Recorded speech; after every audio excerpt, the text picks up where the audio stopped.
Yo, what is up YouTube? It's your boy Legend and I'm back with another video.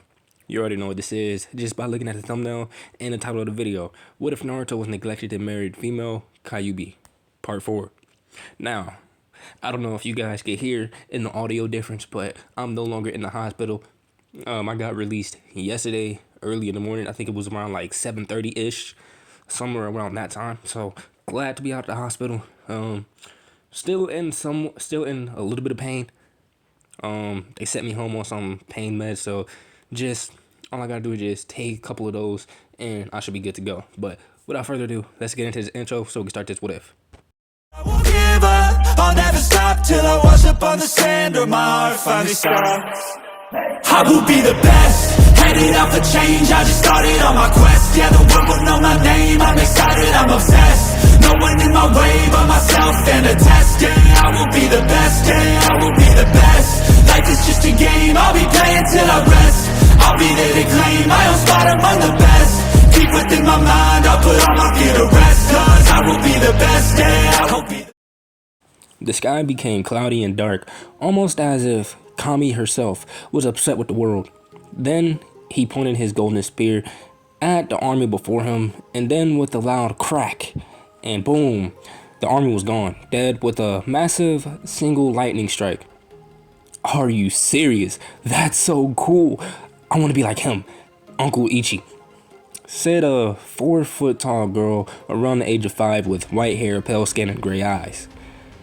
Do you think he would teach one of us one day? Said another girl that looked around the same age, but with the exception of her hair being black. He would have trained you, Kuro. He trained me, said the white-haired girl. Nuh-uh, he would have trained you, Shiro, was his reply of the now-named Kuro. Uncle Ichigo, who do you think he would train? Asked both Kuro and Shiro at the same time. Ichigo Kurosaki, the now-named storyteller, was a tall young man. At the age of 23, with a lean build, he had orange hair, peach skin, brown eyes. He wore a black kimono with white trimmings, black hakama, and white obi, or basically his Shinigami clothes. He could only sweat drop, and then look at the others at the table for help. But all he got was small chuckles from his friend Naruto and a smile that promised pain if he didn't answer correctly from his other friend, Kaneki Ken, father of the twin girls in front of him. Kaneki was not as tall as Naruto or Ichigo, but was an average height of 5'6". He had white hair and gray eyes. He had a lean build as well. He wore a black dress shirt and black slacks. Well, what about you now? Don't you want to be trained by him and become strong? Asked the now frightened man. This now got the girls to direct their attention away from him and on to the other girl. I don't want to be like, what was his name again? Uncle Ichi? Asked Nell. He doesn't have a name, or at least any that I know of, but he has a few titles like Thread Lion, the Painter, was his quick reply. Well, I don't want to be like this lion guy. I want to be like Papa and shoot things at the bad guys, Nell said with a happy smile as she got off the chair she was sitting on and ended up sitting on Naruto's lap. This also got a small smile from Naruto. The twins then directed their attentions back to the storyteller and would have continued to press on, but were stopped thanks to Ken's interruption. Alright, you two. Why don't you take Nell back to the compound to see the new koi pond we got? The twins then jumped with excitement and proceeded to drag Nell off of Naruto's lap and out of the door with them. There was a calm silence as the three men enjoyed the quiet before the serious talk began. The silence was broken as Kaneki got up from his chair and asked if the two wanted coffee. Naruto and Ichigo agreed to a single black cup and waited for Ken to finish making the 3 cups of coffee. As they sat there, Naruto looked around from where he sat. The building that they were in was a coffee shop named Ri. It was owned by Kaneki and his wife Toka, who he suspected to be with Retsu and Kurumi. The shop felt homey, with the wall shelves that held decorations from flowers to pictures, frames, and paintings. Below the shelves were waist-high bookshelves with books that ranged from romance to history. As Naruto looked around, he saw a wall that had picture frames on it. The pictures were of many things like common customers and get-togethers that ranged from birthdays for the twins to normal friendly get-togethers. But there was a single picture that made him stop his observing. This picture was of a smiling woman with green hair, pale skin, grayish green eyes, in a beautiful ghoul wedding dress. The picture looked to be taken right before the woman was married and brought back happy and sad memories with a bit of guilt as he looked at the woman that looked so happy in the picture. You know, it's not your fault. She was happy to spend the little time she had with you and Nell, Kaneki said as he walked back with the coffees on a tray. Yeah, but I wish we had more time. I wish she saw the world that she so desperately wanted. A world where you could be anything and not have to worry about what or who you are. Where everyone's accepted. Naruto's reply was, you know, it's a birthday today. Yeah, I know. I was going to take Toka and the twins to show them where she was buried. The twins don't really remember her though. They were too young, Kaneki says with a quiet voice. I was thinking of the same, but with the tournament coming up, I've been too busy. I know Nell doesn't remember her. All she knows is that her mother left her a gift in the form of a mask. I wish she got to know her mother a bit more. I'm sure she would have loved her, Naruto. That got a sad smile to appear on Naruto's face. I know she would have. I mean, who didn't love her? She was so bubbly and fun. She always lifted everyone's spirits and could get anyone out of a slump. Hell, that's one of the things that made me fall for her. Ichigo then spoke up. Well, how about this? When the tournament is over, we all go. I have to pay my respects to her and thank her, even after death, for saving Rukia that time on the battlefield. Naruto and Kaneki nodded their heads in agreement. Now come on, let's hear how the wonderful emperor who can conquer nations and regions is handling paperwork, Ichigo said in an upbeat voice. Ugh, not good. You know, when I said I wanted an emperor, I didn't think this much shit would come along with it. I mean, don't get me wrong, I love this country and would die protecting it, but I didn't think being emperor would entail listening to people who complained about sending my royal guard to their neighbor's house to get their chickens back from their neighbor who stole them.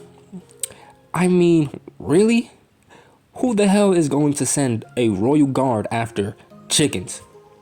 His outburst caused his friends to laugh. Even the ever-stoic Kaneki. Hey, don't laugh. I'd like to see you do that. It's utter bullshit and oh, don't even get me started on the amount of paperwork. At that very moment, something happened that will confuse people for hundreds of years. Because that day, every leader that knew of the horror of paperwork had sneezed. This caused a slight earthquake that was felt throughout the world, even causing a volcano to erupt in a faraway land, thus destroying a nearby city. For that day will forever be known as the Shake. Hey, did you feel that? That slight rumble? Asked Kaneki. Both Naruto and Ichigo looked at him curiously before Ichigo spoke. Nah, I didn't feel anything. Why? What do you feel something? Never mind. Must have just been my imagination. Sorry, Naruto, you may continue. Konoha, with Minato. Hokage-sama, I understand that it is not at the top of your most important things to listen to or worry about, but know that they'll become a problem, especially their leader. He is powerful and is said to rival you in power, said a man that is covered in bandages. Danzo, I realize that the aim may become a great village, and I know that you fear it, especially after I heard what their new aim Kage did to the previous, but think it of this way. If we support them now instead of fighting them, we would have a very powerful ally, was Minato's response. But if for whatever reason they become hostile, I know I'll to come to you. But the now named Danzo, who was an older man that had black hair, tan skin, that was covered in bandages, looked at him with a blank stare. Danzo, I'm not stupid. I know you've been running route operations, and though I don't agree with your method of training, I do see their benefit, and I know that sometimes they are needed. If Danzo was surprised, he did not show it, but simply nodded before replying. That is all I need to know. Now, if that will be all, then I would like to speak with my daughter. So please, if you would kindly leave. And with that, the old man nodded again before leaving the room. Minato sighed. It was just one of those days where work never seemed to stop. Even when the work was finished, it was replaced by more, harder work. Anbu, send for my daughter, will you? And with that, he sensed one of the three Anbu that were tasked with protecting him to fetch his only child. Well, not if you counted Naruto. Naruto, now that was something that he hadn't thought about in a long time. What's it been? 9? 10? No, it's been 11 years since that child was in the village. He thought, it's almost sad. I could have had a fine weapon if I didn't let the villagers do what they did. Hell, I could have kept Tsunade in the village if only I listened to her. Tsunade had gone to him telling him how Naruto would come to her beaten, never telling who it was and asking that she never tell anyone. But she came to him asking for him to let the beast have some peace. Of course, he ignored it and told her that he would try something, but never did. Though now that he thought about it, it probably wasn't the best idea to have the beast run around the village unchained like how Tsunade and Orochimaru had asked.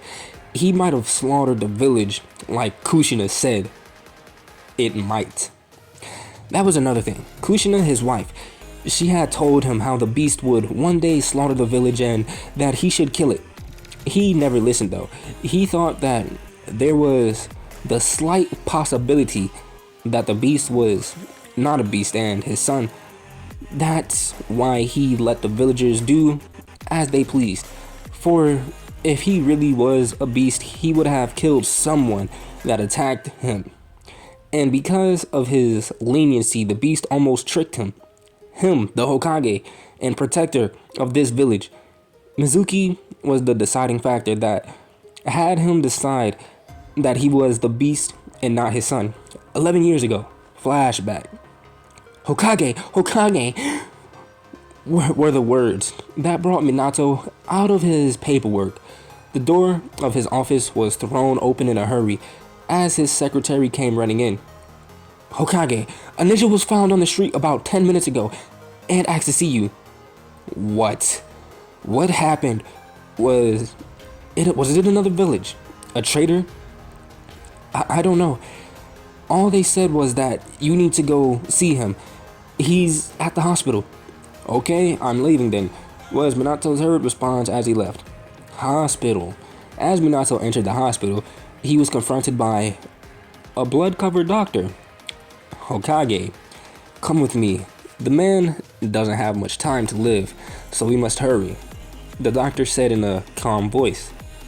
Who was the man and what happened? The doctor didn't even turn around as he navigated the halls of the hospital. His name is Mizuki and, well, it's better to he tells you himself. What do you mean? He was stopped as he saw the man in his ranks that was barely clinging to consciousness. Hell, by all logic, he shouldn't even be alive.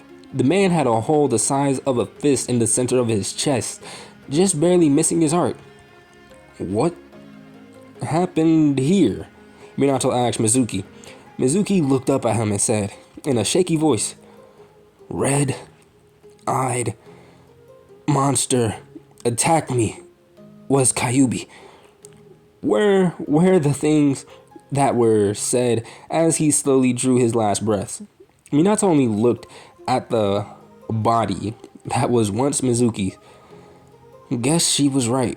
He isn't the son I was hoping for. He killed a soldier of this village. Anbu, give the order to look for the beast and kill it. We have the chakra, so there's no need for the body. I hoped that he wasn't a beast, but he's shown his true colors now. And Anbu, with a cat mask, appeared before him. She had long, flowing hair and had a slender body that showed the training of the Anbu position. She hesitated slightly. Are you sure, Hokage? There may be a reason that he retaliated. He could have been attacked. Minato looked at the Anbu agent with a steeled expression. Fine, see if you could bring him in. If you can't, kill him.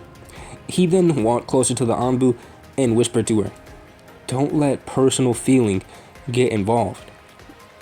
I know that you watched over him on Hiruzen's behalf and have confronted him on a few occasions, and without your mask. The Anbu stiffened from what she heard and nodded slowly. He may wear the skin of my son, but he is not, and today he has proven that. He paused before continuing again. I was fooled once into believing that he was my son. I won't fall for it again, and I trust you won't either. The cat nodded slowly and disappeared from the hospital. Minato looked at the doctor now.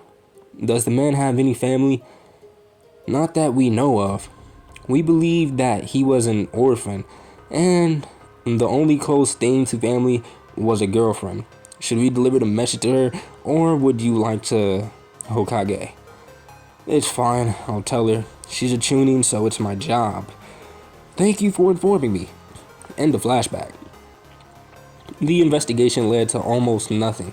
All they could get from it was the Mizuki was walking to meet up at a bar and was attacked by the beast and left there to rot as the beast escaped the village with a man dressed in black. He was then interrupted by a knock on his office door and a voice. Father, may I come in? Answer was all he said as he looked at his daughter, Mito, who is now a beautiful young woman and almost... Hold on. Pause.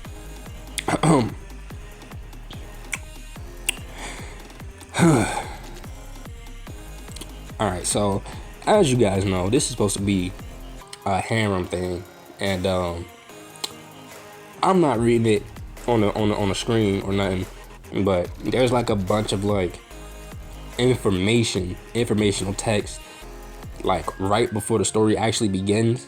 It's like a poll, if you will, and apparently Mito's supposed to be a part of this nigga's harem. So yeah, what you guys think of that? Just tell me in the comments. But yeah, let's continue.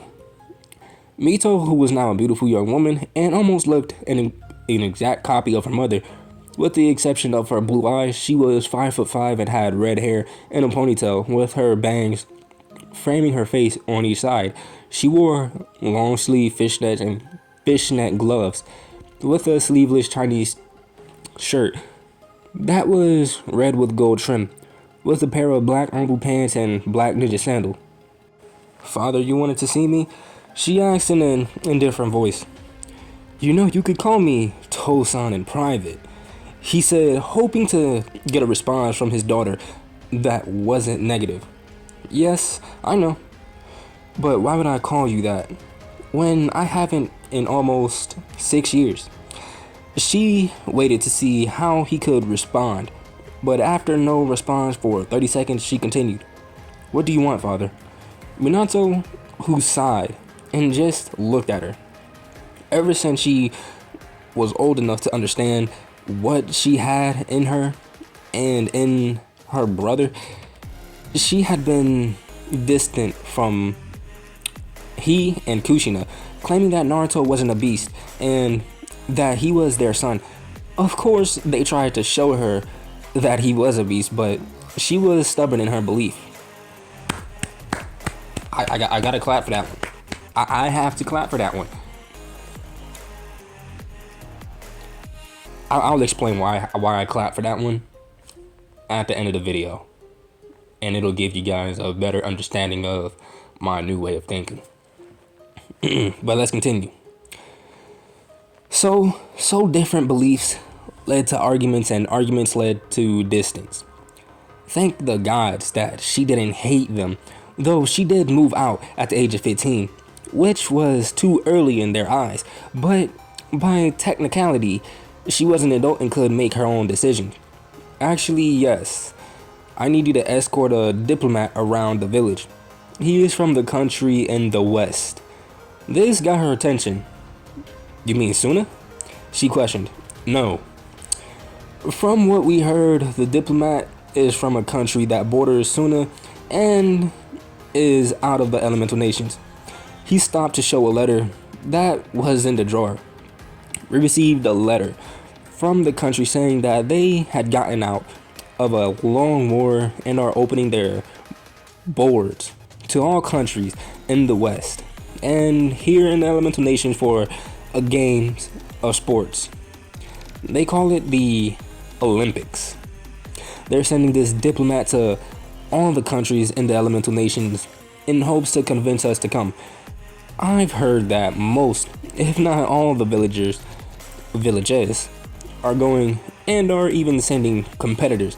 Mito looked at her father confused. Okay, I understand the seeing the village part, but why tell me all of the other stuff? That's because I want you to be a competitor in one of the events that they're going to offer. It would look good if the leader's child were to compete in it. I will also have others from your age group be participating as well as those that are older. What kind of events are there? If I'm going to compete, I'd at least like to choose the one I do. Minato rubbed the back of his head sheepishly. Well, we don't know what kind of events there are yet, but as soon as we know, I'll let you know. Mito could only shake her head. Alright, but she was stopped as his secretary entered and explained that the gate guards stopped a group that she believes are the diplomats that he mentioned earlier to her. Minato sighed. We can continue this later, but for now, meet with them. See what they're like and if they're friendly.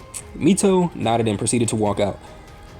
Gods have mercy on us that they're peaceful, were the last thoughts before he left to gather the council to meet the diplomats. With the diplomats, as Mito walked towards the gate, she saw a strange sight before her. It was a group of 5 people, 2 wearing formal looking clothes while the other wore servant uniforms. Sir, I'm sorry. We can't let you in yet. We have been ordered to wait for an escort for your group. Oh, pretty please, why can't you just let us in? We'll be good boys, said a teen boy. Alias, shut it already. Almost all the villages were the same. What makes you think this one would be any different? Now just shut up already. Oh, you're so mean to me, Celio. Remember, I almost got us into the sand village when I put my charms on that one girl. Oh, and her flinging you into the sand with her fan really meant that she loved you. Both stopped arguing as both had their ears pulled on by what looked to be a maid with tan skin, straight lavender hair, and a maid uniform that was indigo. Both of you Would you please show some dignity? We are meeting others from a different country. I was expecting this out of Alios, but you, Sel, I'll just say that I'm disappointed in both of you, but I am more upset with you two, she said, looking towards the two other servants, both being very tall and handsome with fair complexions, and wearing black butler suits with one wearing glasses. The one named Sel looked to be 16 and had dark navy blue hair with the same colored eye on the left side, but on the right side it was covered with a black eye patch. He was only a little taller than herself, standing at 5'6", with a black long coat, while under it he wore a black waistcoat and wore black pants. The other one that was arguing with him, Alios, looked to be also 16, had platinum blonde hair with baby blue eyes, and stood at 5'8".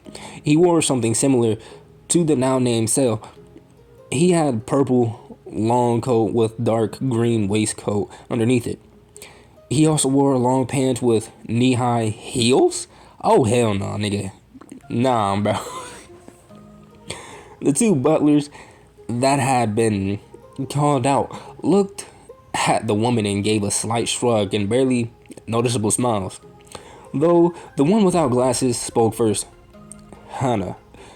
They're older, and I can't see why they can't handle themselves. The now named Hannah gave a deadpan stare at the butler who talked. You, out of all people, are telling me this, and I don't even speak. Claudius, you're the same way as Sebastian. I think you two just like to see them get in trouble with me. It was silent for a moment before the one named Sebastian replied in a suave tone. I wouldn't lie and say it's not amusing to watch. Huh, I was right. You always did leave when she was around. When me and Alios argued. My lord, I would never do such a thing to you. It is my job to protect you and serve you till the end of time, Sebastian said as he got down onto one knee. This also got the one named Claudius to kneel in front of Alios. As is my duty to serve you, my highness, till the end of time, he said in a dull way. This was the scene that Mito had walked into. Katetsu, Izumo. Are these the ones claiming to be diplomats? Yeah, was Izumo's reply. Well, my father said that I'm to show them around the village, so let them in and I'll take them off your hands. Okay, Mito, but if they cause any trouble, we're pointing the finger at you. It's alright. She then looked at the group that looked to recover from whatever they were doing. Alright, let's go. I'll be showing you around the village. At that moment, the one named Alios walked up to her, took her hand, surprising her. What a beautiful lady you are. What is thy name, madame?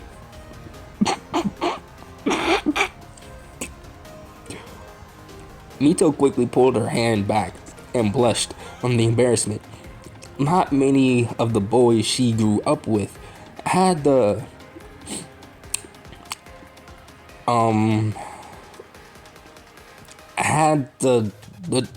I can't say this on YouTube, bro. They gonna delete my channel. Had the things in between their legs to do what this 16-year-old did, but that's probably because they don't know who she was or who her parents were. I'm Mito Uzumaki, was her calm reply. Uzumaki, I've heard that name before. Oh, are you a member of the Uzumaki clan I've heard so much about? Alios asked. This confused Mito. How did two foreign diplomats from a country that had no relations with the elemental nations know of an almost extinct clan? Hell, she didn't even know it was a clan until a few years ago when her mother told her about where she had grew up. Yeah, but how do you even know of that clan? They've been almost extinct for years now. How would you know of them? Celio was the one to speak this time. You could say that we have an Uzumaki in the West, and he can claim to be one. But for personal reasons, he chose to change his name. Oh, well, that's slightly disappointing to hear. But hey, maybe if my village agrees to go to yours. Olympics. Yes, Olympics. I could meet him. I don't know if he would want to. He doesn't like the name very much from what he told us, so he might not agree, said Alios. Oh, that sucks, she said sadly, thinking she could have possibly met another person from her clan, but she quickly pushed those thoughts to the back of her head. Well, let's get this tour started. Council meeting chambers. So, are we in agreement that we'll be participating? Almost all the hands of the Konoha Council, civilian and ninja, raised their hands in agreement, with the exception of the elders. They had wanted to send people to watch the games, but not compete in them. They wanted to see what this country could do. Minato had been debating with the council about the games and if they were going to participate or not before the diplomats were even summoned. The letter was the real invitation, but the diplomats were the representatives that could be asked all the questions. Okay, Anbu, have the diplomats escorted here. Minato, I hope you know what you're doing, stated Danzo, because we, the elders, still believe that you shouldn't send competitors, let alone our Jinchuriki. I and Hamura also agree with Danzo. We should wait before we send our most powerful ninja, the other elder said. None of you should worry. They just recently got out of a war, and from what I was able to get from the letter, it was no more than a little more than a year ago that it ended. If it were any other trap or grab for power, we could crush them almost instantly. And that's just us. They'll have the other major villages there to worry about, was Minato's reply. I bet that their military isn't even that stable in that short amount of time. Hell, I bet that even the Hyuga could beat them, stated the matriarch of the Inazaki clan, Tatsumi, with a smile. A tick mark appeared on the Hyuga patriarch, Hayashi. Are you saying what I think you are, Inuzaka? Oh, whatever could you mean, Hayashi? Was Tatsumi's sarcastic reply. Minato could only sigh and shake his head. This was normal with the clans. He never minded a bit of friendly competition in the council, but sometimes it just wasn't appropriate like now. He was about to stop them, but the words died in his throat as he heard the doors open and a calm and almost mocking voice spoke. I would love to see the both of you try. It is only a friendly competition between our countries.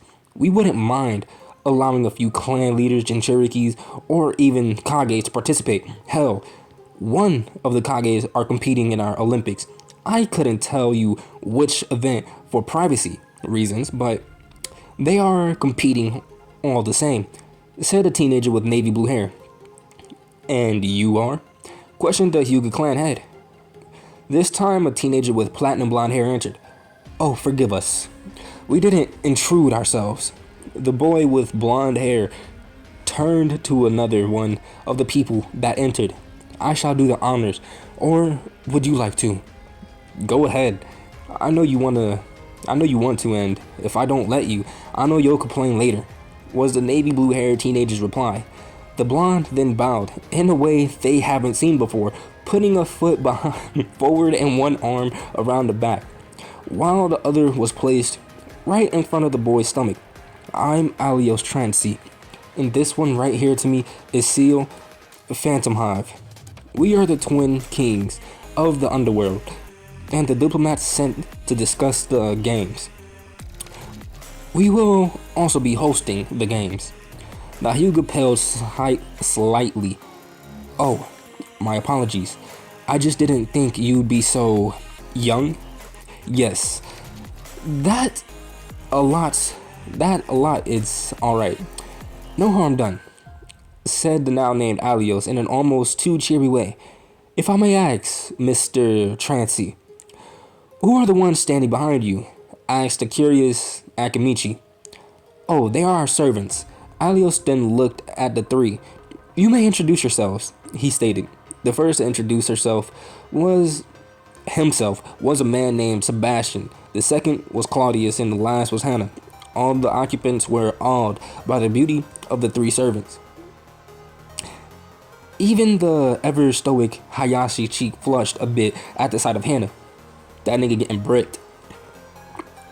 Now, I'm going to skip the introduction of the gangs. Every other village just wanted to know the events that will be there. So here's a list of the events that will be there. I will give you a few moments to look over it and then answer some questions, said Sale. It was quiet as Minato looked at the letter, but the silence was interrupted by Minato himself. Am I reading these last two right? They're completely different from the others. Minato questioned. The council members looked on in confusion. What could it be that was so bad? At that, Cell sighed. The last one actually is correct, but the one before that, yes. We know it's strange, and trust me, that one wasn't by choice. Even our emperor was a bit upset because he was to participate. Sale answered him. Who even came up with this idea? And what do you mean he has to participate? Asked Minato. It was drawn at random. We couldn't come up with the final ones, so we had our council draw from a collection of ideas. This idea was put in by a woman named Viscounta Druid. She said something about how the beauty of humans should be something to never hide, whatever that means. But the reason the emperor is in this one is because if he didn't compete, Viscounta would have asked his wives to compete in a reverse event, and if that were to happen, let's just say that it wouldn't be pretty. The emperor's wives are friendly with each other. Hell, you think they're sisters, but when an opportunity to one-up the other arises, let's just say they don't hesitate often, unless he himself stops them, but I don't think that they'll stop this time even if asked. I see. So only males are allowed to compete in it? Asked Minato. Yep, Alios answered. If I may ask, is there actually anybody from the nations competing in this specific event? Actually, there are a few from what we were able to get before leaving the other villages, answered Sale. Minato sighed before speaking. Okay, well, you're more than welcome to stay in the village until we can get... Minato was stopped by when Sale spoke. I'm afraid that we won't be staying. Our time here has been over the time permitted. The only reason we're still here is because our emperor asked us to visit every major and a few small villages before returning, and because of that, we will be leaving when this meeting is over. Sale cut in. We ask that you send your apologies to Suna, and also, how many will be competing? Alios continued. Danzo spoke up with narrowed eyes. Why Suna? We asked Suna because they have a messenger birds that know their way to our capital. They're quite friendly, and we have been trading with them since the end of our war, answered Sale with a smile that almost seemed mocking. Now with that, we would like to take our leave. Alright, then I'll have my daughter escort you out of the village. And with a nod from Alios and Cell, they left. Once they left, the doors closed. Danzo spoke. I don't like that they're friendly with Suna before us. Also, with the fact that they chose to visit us last and not stay here, I would keep an eye out for them. When we go to compete since you all decided. I can understand being friendly with the other countries before us, but I don't understand the other reason you owed back was Tsume's response. It can mean that they didn't want to come here, meaning that they don't see us in a good light. Why? I don't know, but for once I might agree with Danzo that we should be wary of them. Agreed, Shibi of the Aburame clan. I as well, but for a different reason. Hayashi then looked at Minato. None of them had a single ounce of chakra in their bodies. Sale and Alios. Well, I hope that you had a decent time here, even if you didn't spend much time here, said Mito. It was alright, but if our countries continue this friendship, we must eat together at that ramen shop you took us to, was Alios' reply. At that, Mito smiled, but then her face became sad and looked like she was in a deep thought as they had arrived at the gates. Could I ask the both of you something? Asked Mito in a sad tone, all the previous joy leaving her face. They stopped at the gates when they saw her and heard her depressed voice. Cell and Alio shared a look before answering. Yeah, what is it? Have you heard or met anyone by the name of... Mito stopped, hesitating, as if the next question would cause her pain. Have you heard of the name Naruto Namikaze anywhere in the West? Cell answered after taking time to think, judging by the way his body stood. I'm sorry we haven't, but if we do, I'll be sure to tell you at the games. He answered her. Oh, okay then. It was nice meeting you, she said, still showing her sadness in the tone of her voice. And with that, they left the village, hidden in the leaves. So do you think that Naruto will be happy that his twin still loves him and misses him? Asked Alios as they got farther from the village. I can't say with certainty, but I think he will. Though there's one I do suggest we watch out for, at least out of the council, Cell answered. Oh, so you think so too, don't you? The man that was all bandaged up. Yes, him. He seemed off, and I know Sebastian felt it. Same with Hannah and Claudius. Yes, my lord. I felt something strange about him. It was more his soul that was off, answered Sebastian. Yes, his soul was as black as the night, almost as bad as the one that set the world black to the Stone Age. Oh, so many years ago, continued Claudius in a dull tone. Agreed, Hannah answered. Do you think that Naruto would let us have his soul if we asked nicely? Asked Alios. Maybe. Maybe. That is, unless the man does something to him first. But even then, he just may give it to you, if he's in a good mood. So said, not showing any sign that he cared. Oh, I hope he does. I love the souls that squirm before I eat. I still don't know how your highness developed the appetite for the foul ones, Claudius said out loud. Oh, you can thank Hannah. She gave me my first meal like that, Alios said in a cheerful voice. West Emperor's Council Room, nighttime. As Cell Alios made their way back, we find our favorite emperor sitting in a chair at a table in the shape of a circle with 5 other chairs, but with 4 of the 5 being filled. These people were the Kage, were the kings and queens of this council, each in their own right a king or queen among men and women, and because of that, each person at the table had every right to sit there. I don't see anything wrong with it except for that event Viscount chose, said a gruff voice that came from a man wearing a white tunic. Oh, lighten up, Leonidas. It's not like you're competing in it.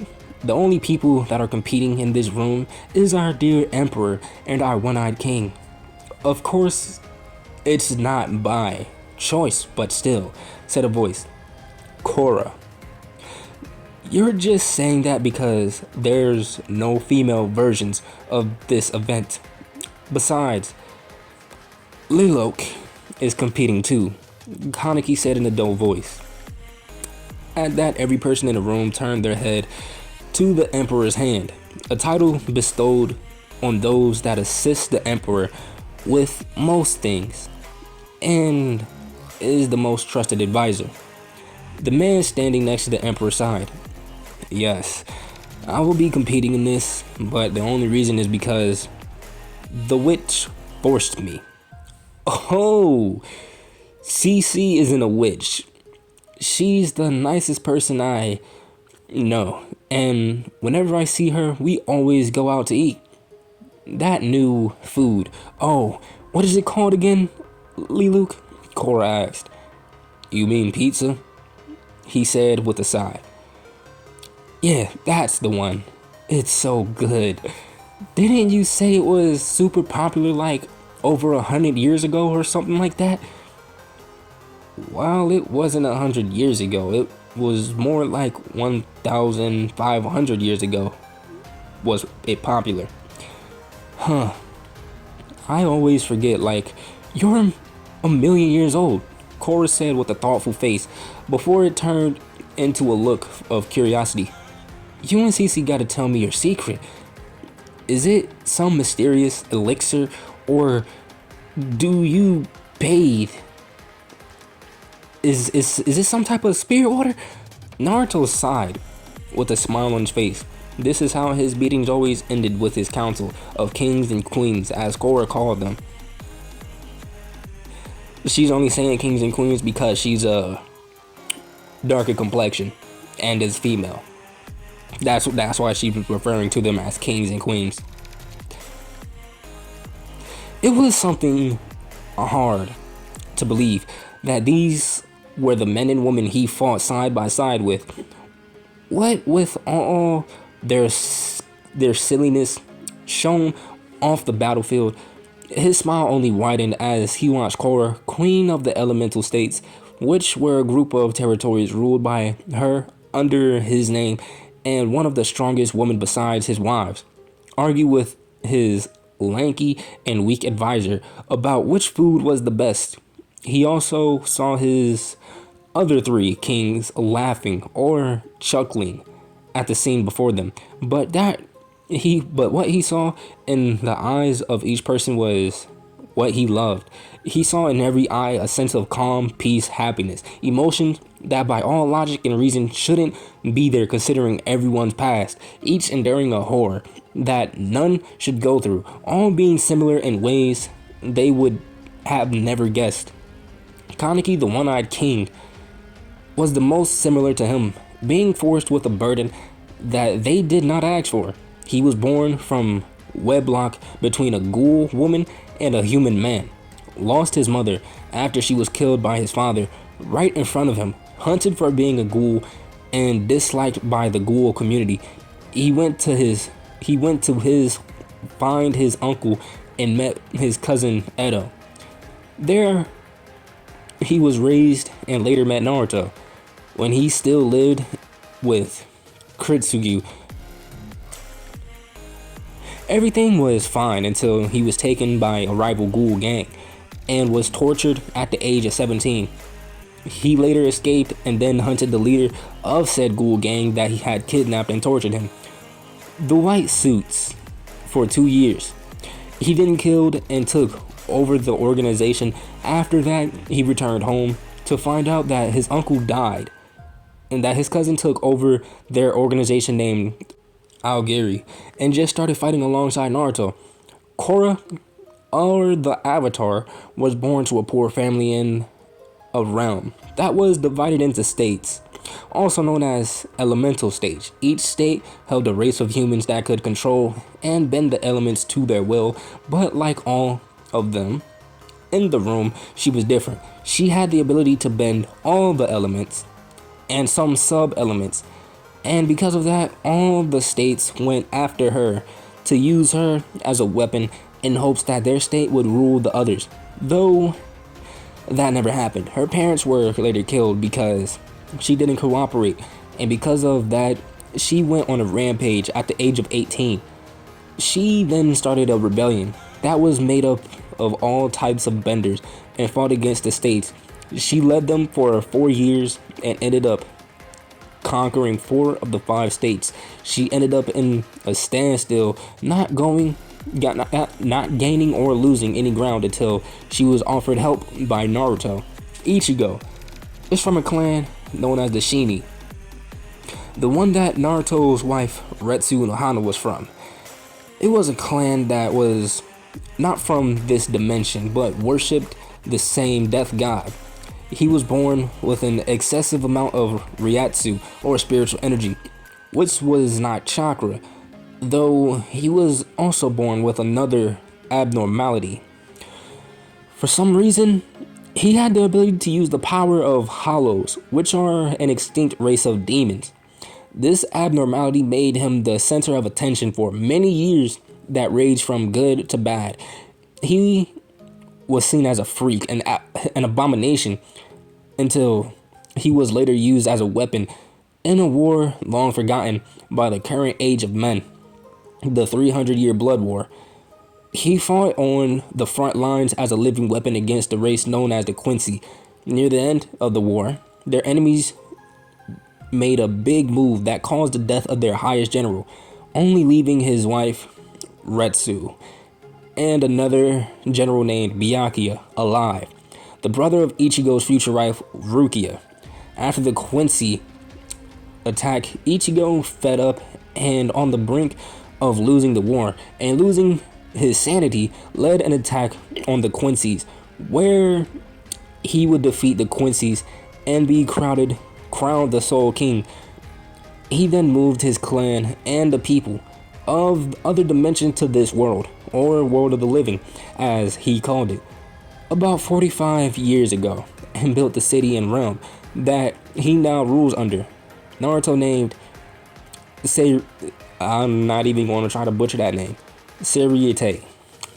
He would later enter the war and follow Naruto, believing that he could end a constant war in the West, though it also helped Naruto and Unohana took an interest in him before he started his conquest, which meant a lot of considering the last person she was interested in was a man named Zaraki Kenpachi, who was supposedly going to surpass her, but ended up dying in the Blood War. The last of them was Leonidas, the king of Sparta. Leo, as some called him, grew up in a city that was bred of war, where at birth they decided whether or not you lived depending on how healthy they were. If they weren't healthy, they would throw the newborn off of the cliff that was near the city. But if they were torn away from their family at the age of 7 to begin their grueling training. They would have the children fend themselves and encourage stealing to feed themselves. They would train them until they could not stand, though there was a difference in how Leo was treated, for he was the son of the current king, and because of that, he was expected more from, so much more that his father actually tied him up and took him to a nearby mountain range to leave him to make his way back home.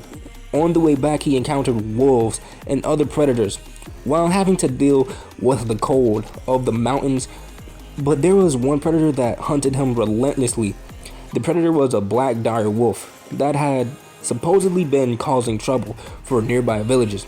Leo tried to track the beast but had no success until he was close to the base of the mountain and near the edge of the forest that surrounded it. There, the beast appeared before him and challenged him. Leo had won and had returned home wearing its hide as a cloak and its skull as a mask and a trophy. When he arrived home, he walked into the palace and challenged his father for the throne, and almost without effort, he slew him and took his seat on the throne.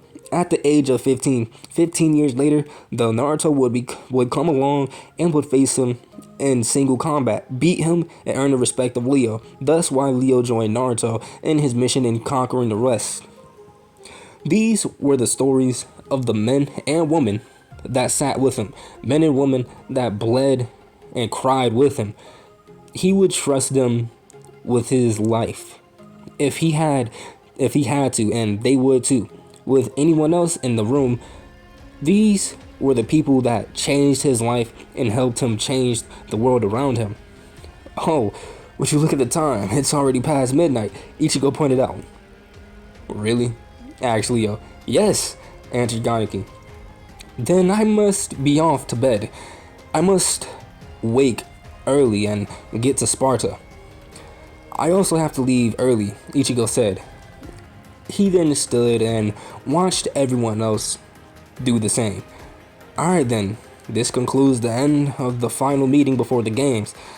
The games will be in a month, Lelouch said, and then looked at Naruto. Naruto opened a golden ripple and stuck his hand in only to pull out a golden pitcher of wine and then 6 cups. He poured wine into each and gave each person a cup. He raised the cup and a loud voice said, "To you, my kings and queens, I drink, and to the West, may we prosper as people and as a country. And to the Emperor and the West," was the response he received before they all downed the wine and slapped their cups down onto the table. Alright guys, for those who don't want to hear my explanation that I made, who don't want to hear my reasoning for the comment that I made earlier, this basically the end of the video. But for those that do want to hear my explanation, stick around for like an extra 2 minutes. But yeah, for those, I will see you guys later. For those who sticking around, hear me out. Alright, so in today's modern age of women, most women, I'm sorry for any of the female subscribers that I have or will gain, but I'm sorry, but I just gotta say this. Most women in today's modern age are they're lacking in intelligence. What I mean by that, I don't mean they don't know 1 + 1 = 2. No, that's not what I mean. What I mean is they just don't understand simple things when it comes to a man, and they really don't even understand simple things when it comes to their own gender, being a woman. Like woman and woman, they don't understand each other. Like if you want advice on how to get girls, do not ask a woman. I'm telling you right now. I don't even know how the end of the video even came to this, but I'm just telling you, don't ask a woman how to get girls. But still, now with fucking Mito, earlier in the video where I read Mito where she didn't believe that Naruto was a fucking monster. Like I clap for that shit, because it would have been easy for her parents to manipulate her, but she didn't let them manipulate her. She held a strong head, and I respect that, because I'm looking at that in a modern woman mentality standpoint on how they think. So the reason why I respect that, because like I said, most women, they lack simple intelligence, simple common sense, stuff like that. So that quality right there on how she's saying, oh, he's not a monster, but they are saying, oh, he is a monster because he did this. I respect that, because it shows it shows that she has moral values, if that makes sense. What I mean by that is, it basically means if she was to get wifed up, she would make a great wife, simply because she would stick by her man before she would stick by anybody else, through thick and thin. Now I clap for that, because right now I'm trying to better myself.